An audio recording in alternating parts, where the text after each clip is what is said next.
Assalamualaikum warahmatullahi wabarakatuh.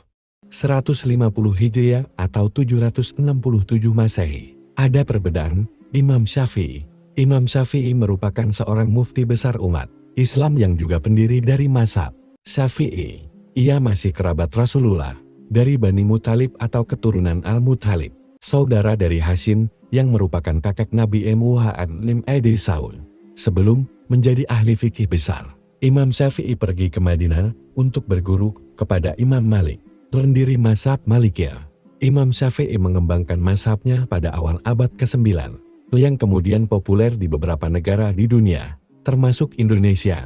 Pendidikan Imam Syafi'i. Nama lengkap Imam Syafi'i adalah Abu Abdullah Muhammad bin Idris Asy-Syafi'i Al-Mutatalibi Al-Qurasyir. Ia lahir pada tahun, pendapat di kalangan ahli sejarah terkait tempat lahir Imam Syafi'i. Ada yang mengatakan di Gaza, ada juga yang berpendapat di Askalan, dekat Gaza. Ketika berumur 2 tahun, Imam Syafi'i dibawa ke tanah leluhurnya di Mekah oleh sang ibu, setelah ayahnya meninggal. Sejak kecil, Imam Syafi'i pandai dalam sastra Arab, di mana ia mampu menghafal berbagai syair Arab. Berkat bimbingan ibunya, Fatimah, ia mampu membaca dan menghafal Al-Quran. Setelah itu, ia berguru kepada Sufyan bin Uyainah, salah satu ahli hadis di Mekah. Imam Syafi'i juga berguru kepada Muslim bin Khalid Al-Zanji, yang merupakan ahli fikih di Mekah. Pada 780, ketika berusia 13 tahun, ia berangkat ke Madinah untuk berguru kepada Imam Malik, yang merupakan ahli fikih dan hadis sekaligus pendiri mazhab Malikin. Dari Madinah, Imam Syafi'i sempat mendapatkan pekerjaan di kantor pemerintah di Yaman, namun ia ditangkap oleh polisi Kekhalifahan Abbasiyah karena dituduh berafiliasi dengan organisasi ilegal. Imam Syafi'i lantas dikirim ke Baghdad, Irak, untuk diadili langsung di depan Khalifah Harun al-Rasyid. Beruntung, ia mampu membela diri dan akhirnya dilepaskan. Kemudian pindah ke Baghdad pada 801 untuk berguru kepada Muhammad bin Hasan Asy-Syaibani tentang fikih Hanafi. Setelah bebas, Imam Syafi'i kembali ke Mekah untuk kemudian mengisi kajian fikih serta memberikan fatwa di Masjidil Haram. Pada periode inilah, Imam Syafi'i sering melakukan perjalanan dari Mekah ke Baghdad untuk mulai merintis mazhabnya sendiri, yakni mazhab Syafi'i. Selama mengembangkan mazhabnya di Baghdad, Imam Syafi'i mulai muak dengan Kekhalifahan Abbasiyah yang kerap terlibat dalam perang saudara.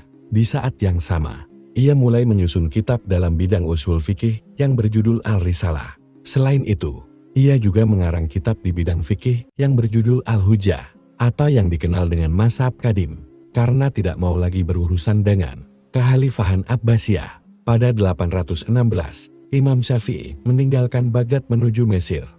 Imam Syafi'i terus mengembangkan dan menyebarkan mazhabnya yang didasarkan pada 4 sumber hukum, yaitu Al-Quran, Sunnah, pendapat hukum masyarakat, dan elaborasi hukum dari teks aslinya dengan menggunakan analogi.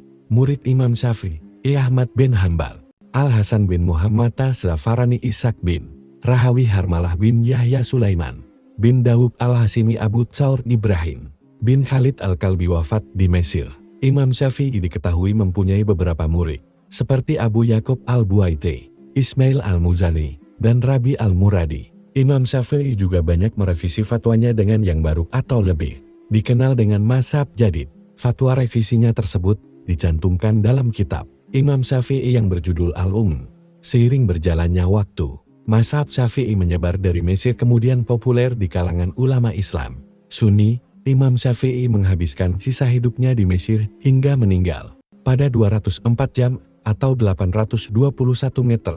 Karya Imam Syafi'i: Al-Risalah, Al-Hujjah, Musnad Al-Syafi'i, Al-Sunan Al-Maturdiah, Al-Ilm.